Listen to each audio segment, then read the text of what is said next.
बातमीपत्रात आता पाहूयात गल्लीपासून ते दिल्लीपर्यंतच्या ताज्या घडामोडींचा धावता आढावा। दिल्लीचे मुख्यमंत्री अरविंद केजरीवाल यांच्या जामिनावर सर्वोच्च न्यायालयाने गुरुवारी म्हटलं की त्यांना कोणतीही विशेष सूट दिलेली नाही। न्यायालयाने म्हटलं की आम्ही या निर्णयाच्या गंभीर पुनरावलोकनाचे स्वागत करतो।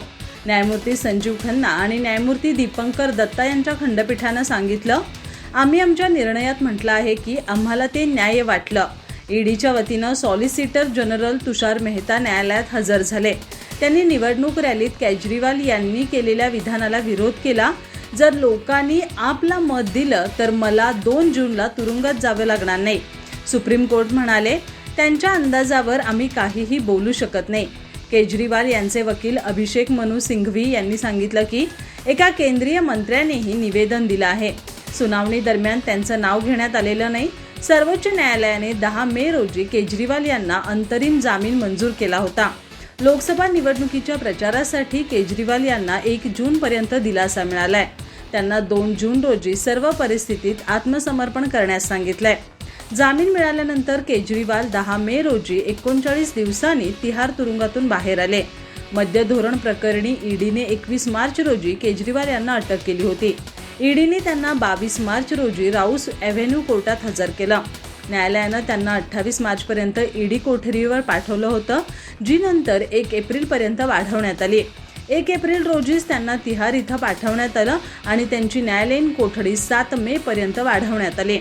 जामीन मंजूर करताना सुप्रीम कोर्टाने सांगितलं की ते तुरुंगाबाहेर जाऊन दारू धोरण प्रकरणाशी संबंधित विधानं करणार नाहीत, त्यांचा पासपोर्ट सरेंडर करतील। तसंच जर तुम्ही दिल्लीबाहेर गेला तर तुम्ही तपास यंत्रणेला माहिती द्याल आणि तुमचे लाईव्ह लोकेशन शेअर कराल।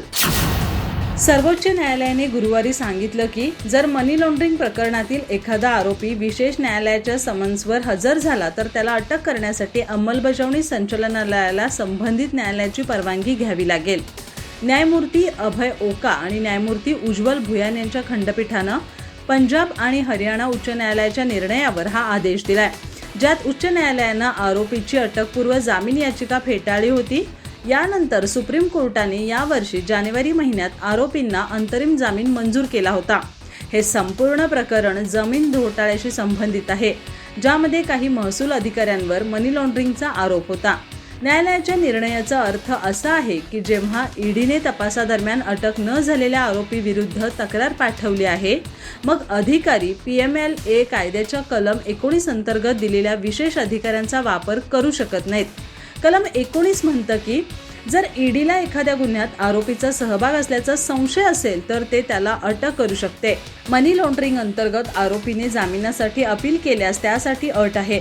न्यायालय सरकारी वकिलाचा युक्तिवाद ऐकून घेईल आणि जेव्हा ती व्यक्ती दोषी नाही आणि बाहेर जाऊन तत्सम गुन्हा करणार नाही यावर समाधान होईल तेव्हा जामीन मंजूर करता येईल। नोव्हेंबर 2017 मध्ये सर्वोच्च न्यायालयाने PMLAचे कलम 45(1) अवैध ठरवलं होतं, कारण त्यांनी मनी लॉन्ड्रिंग आरोपीच्या जामिनासाठी 2 अतिरिक्त अटी घातल्या होत्या। केंद्र सरकारने PMLA कायद्याअंतर्गत सुधारणा करून या तरतुदी कायम ठेवल्या होत्या। मुख्यमंत्री एकनाथ शिंदे यांचे तपोवनातील निलगिरी बाग येथील हेलिपॅडवर आगमन झालं आणि एकनाथ शिंदे यांच्या बॅगांची तपासणी करण्यात आल्यानं सर्वांचं लक्ष त्यांच्याकडे गेलं। काहीच दिवसांपूर्वी संजय राऊत यांनी मुख्यमंत्री एकनाथ शिंदे यांच्यावर पैसे वाटप केल्याचा आरोप केल्यानंतर ही तपासणी करण्यात आली आहे। दरम्यान नाशिकमध्ये एकनाथ शिंदेंचा जो आधीचा दौरा होता त्यावेळी त्यांच्याकडे त्यात 12 कोटी होते असा आरोप संजय राऊत यांनी केला होता। त्या बॅगा कुठं गेल्या, कुणाला दिल्या, कुठल्या हॉटेलात गेल्या असा सवाल राऊतांनी विचारला आणि शिंदेंवर गंभीर आरोप देखील केला। आता मुख्यमंत्र्यांच्या बॅगमध्ये कपडे, औषधं आणि जीवनावश्यक वस्तूंशिवाय काहीही सापडलं नाही। संजय राऊत यांनी मुख्यमंत्री एकनाथ शिंदे यांचा एक व्हिडिओ सोशल मीडियावर पोस्ट केला होता। मुख्यमंत्री एकनाथ शिंदे यांचे हेलिकॉप्टर नाशिकमध्ये उतरल्यानंतर त्यातून सुरक्षा रक्षक बॅगा घेऊन जाताना दिसतायत। या बॅगांमध्ये पैसे असल्याचा दावा राऊत यांनी केला होता। यावरून शिंदे गटाचे आमदार संजय शिरसाट यांनी शिवसेना उभाटा गटावर टीका केली आहे। तसंच कोणताही माणूस अशा उघडपणे पैशांच्या बॅगा घेऊन जाणार नाही असं विधान केलं। या व्हिडिओत मुख्यमंत्री एकनाथ शिंदे हेलिकॉप्टरमधून उतरताना दिसतात, त्यावेळी पोलिसांच्या हातात जड बॅगा दिसतात.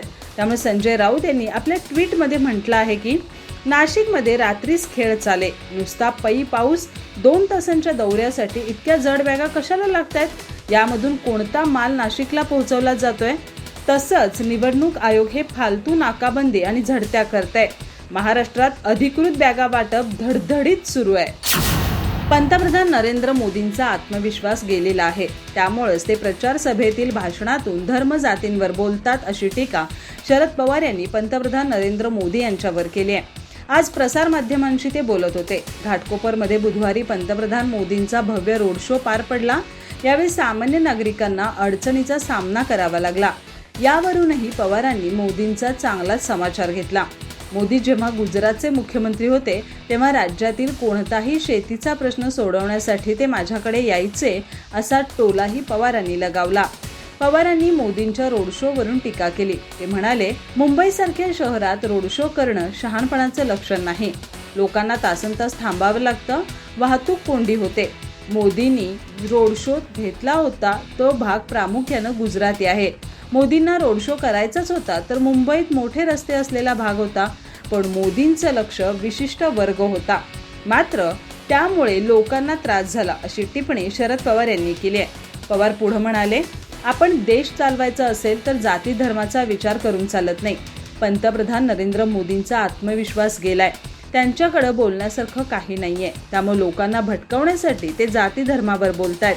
याशिवाय बारामतीचे मतदान झाल्यापासून उपमुख्यमंत्री अजित पवार दिसत नसल्याचं पवारांना विचारण्यात आलं.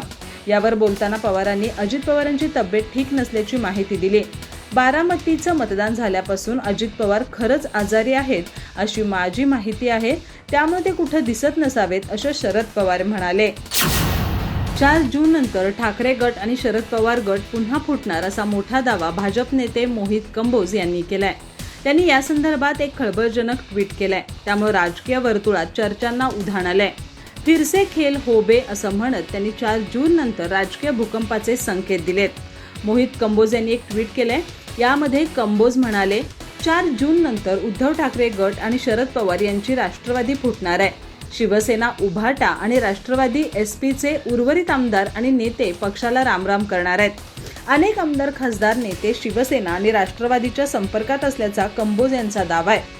फिरसे खेलो होबे म्हणत कंबोज यांनी पुन्हा एकदा राजकीय भूकंप होणार असल्याचा दावा केलाय. दरम्यान 4 जून रोजी लोकसभा निवडणुकीचा निकाल हाती येणार आहे. याच दिवशी ठाकरे आणि शरद पवार गटाबाबत मोहित कंबोज यांनी केलेल्या दाव्यामुळे आता तर्कवितर्क लावले जात आहेत. निकालानंतर महाराष्ट्रात राजकीय भूकंप होणार का अशा चर्चा आता सुरू झाल्यात. त्यामुळे मोहित कंबोज यांच्या या दाव्यात किती तथ्य आहे हे येत्या 4 जून रोजीच कळेल. मात्र दुसरीकडे ठाकरे गटाचे प्रमुख उद्धव ठाकरे यांनी बुधवारी नाशिकमध्ये झालेल्या सभेत 5 जूनला अर्धा भाजप पक्ष फुटेल असा दावा केला होता. होर्डिंग कोसळून 16 लोकांचा मृत्यू झाला. त्या ठिकाणी पंतप्रधान मोदींनी रोड शो केला. यापेक्षा अमानुष गोष्ट नसल्याची टीका ठाकरे गटाचे खासदार संजय राऊत यांनी केली आहे. एका माणसाचा प्रचार सुरळीत व्हावा यासाठी लोकांची गैरसोय करणारा पहिल्यांदा पाहिला असंही राऊत म्हणाले. आज ते प्रसार माध्यमांशी बोलत होते. यावेळी बोलताना राऊत म्हणाले, काल मेट्रो, रेल्वे, रस्ते सर्व काही बंद करण्यात आलं होतं. हे सगळं कोणासाठी? अशा प्रकारचा प्रचार कधी देशात झाला नव्हता. असे कोणतेही पंतप्रधान याआधी पाहिले नाहीत. एका माणसाचा प्रचार सुरळीत व्हावा यासाठी लोकांची गैरसोय करणारा पहिल्यांदा पाहिला. महाकाय होर्डिंग पडून ज्या ठिकाणी लोकांचा जीव गेला त्या ठिकाणी पंतप्रधान रोड शो करतात. यापेक्षा अमानुष गोष्ट कोणती नाही अशी टीका राऊतांनी केली आहे. पंतप्रधान मोदी यांनी बुधवारी महाराष्ट्रात सभेत बोलताना जे आपला पक्ष सांभाळू शकत नाहीत ते देश काय सांभाळणार अशी टीका केली होती. या टीकेला राऊतांनी प्रत्युत्तर दिले. राऊत म्हणाले, ज्यांनी पक्ष चोरला तेच इतरांना चोर बोलतायत, पण चोरी झाली हे मान्य केलं. चोर कोण आहे? चोराला मदत कोणी केली? चोराला मदत करणारे पंतप्रधान, गृहमंत्री, निवडणूक आयोग हे चोरांचे सरदार आहेत. म्हणून आम्हाला देशात परिवर्तन आणायचं आहे. तसंच पक्ष आम्ही सांभाळलाय. त्यामुळे 4 जूनला कळेल की शिवसेना, राष्ट्रवादी कोण आहे आणि भाजप कोण होता असा टोला देखील राऊतांनी लगावलाय. भारत बायोटेकची कोरोना लस कोवॅक्सिनचेही दुष्परिणाम असल्याचं एका अभ्यासातून समोर आलंय. स्प्रिंगर लिंकमध्ये प्रकाशित झालेल्या अहवालानुसार बनारस हिंदू विद्यापीठात केलेल्या अभ्यासात सहभागी झालेल्या सुमारे 1/3 लोकांमध्ये कोवॅक्सिनचे दुष्परिणाम दिसून आले. संशोधकांना आढळलं की किशोरवयीन, विशेषतः ज्यांना कोणत्याही ॲलर्जीचा त्रास आहे, त्यांना कोवॅक्सिनचा धोका असतो. मात्र काही दिवसांपूर्वी भारत बायोटेक या कोवॅक्सिनची निर्मिती करणाऱ्या कंपनीने त्यांनी बनवलेली लस सुरक्षित असल्याचं सांगितलं होतं. पंतप्रधान नरेंद्र मोदी यांनीही कोवॅक्सिनचे 2 डोस घेतले होते. हा अभ्यास करणाऱ्या शंखा शुभ्रा चक्रवर्ती म्हणाल्या, आम्ही 1 वर्षापासून लसीकरण झालेल्या लोकांचा डेटा गोळा केलाय. हा अभ्यास 1024 लोकांवर करण्यात आला. यापैकी 635 किशोरवयीन आणि 291 प्रौढांचा समावेश होता. अभ्यासानुसार वरच्या श्वसन मार्गाचे संक्रमण 304 म्हणजे 47.9% किशोरवयीन आणि प्रौढांमध्ये दिसून आलं. त्यामुळे लोकांमध्ये सर्दी, खोकला यासारख्या समस्या दिसून आल्या. अभ्यासात सहभागी झालेल्या किशोरवयीन मुलांमध्ये त्वचा संबंधित रोग, मज्जासंस्थेशी संबंधित विकार आणि सामान्य विकार आढळून आले. त्याचवेळी प्रौढांमध्ये सामान्य विकार, स्नायू आणि हाडांशी संबंधित विकार आणि मज्जासंस्थेशी संबंधित विकार दिसून आले. 4.6% किशोरवयीन मुलींमध्ये मासिक पाळीतील असामान्यता दिसून आली. सहभागींमध्ये डोळ्यांची विकृती आणि हायपोथायरॉइडिझम देखील दिसून आलं. यंदा मान्सून सामान्य तारखेच्या 1 दिवस आधी केरळमध्ये दाखल होऊ शकतो. हवामान खात्यानुसार मान्सून 31 मे रोजी केरळमध्ये पोहोचेल. मात्र केरळमध्ये मान्सूनच्या आगमनाची सामान्य तारीख 1 जून आहे. बुधवारी रात्री उशिरा हवामान खात्याने हा अंदाज जाहीर केला. जाहीर केलेल्या तारखेत 4 दिवस कमी जास्त होण्याची शक्यता आहे. म्हणजेच 28 मे ते 3 जून दरम्यान कधीही मान्सून दाखल होऊ शकतो. विभागाच्या म्हणण्यानुसार मान्सून अंदमान समुद्र आणि बंगालच्या उपसागरातील बेटांवर 2 दिवस अगोदर म्हणजेच 19 मे रोजी पोहोचण्याची शक्यता आहे. तर तिथं पोहोचण्याची सामान्य तारीख 21 मे आहे. गेल्या वर्षीही अंदमान आणि निकोबार बेटांवर 19 मे रोजी मान्सून दाखल झाला होता. मात्र केरळमध्ये 9 दिवस उशिराने 8 जूनला पोहोचला होता. IMDच्या आकडेवारीनुसार केरळमध्ये मान्सूनच्या आगमनाच्या तारखा गेल्या 150 वर्षात खूपच वेगळ्या होत्या. 1918 मध्ये मान्सून 11 मे रोजी प्रथम केरळमध्ये पोहोचला, तर 1972 मध्ये तो 18 जून रोजी सर्वात उशिरा केरळमध्ये पोहोचला. गेल्या 4 वर्षांचं बोलायचं झालं, 2020 मध्ये मान्सून 1 जून, 2021 मध्ये 3 जून, 2022 मध्ये 29 मे आणि 2023 मध्ये 8 जून रोजी केरळमध्ये पोहोचला. एल निनो आणि ला निना असे 2 हवामान प्रकार आहेत. गेल्या वर्षी एल निनो सक्रिय होता, तर यावेळी एल निनोची परिस्थिती या आठवड्यात संपली असून 3 ते 5 आठवड्यात ला निनाची स्थिती निर्माण होण्याची शक्यता आहे. गेल्या वर्षी एल निनो दरम्यान सामान्यपेक्षा 94% कमी पाऊस झाला होता. 2020 ते 2022 पर्यंत ला निना ट्रिपल डीप दरम्यान 109%, 99% आणि 106% पाऊस पडला.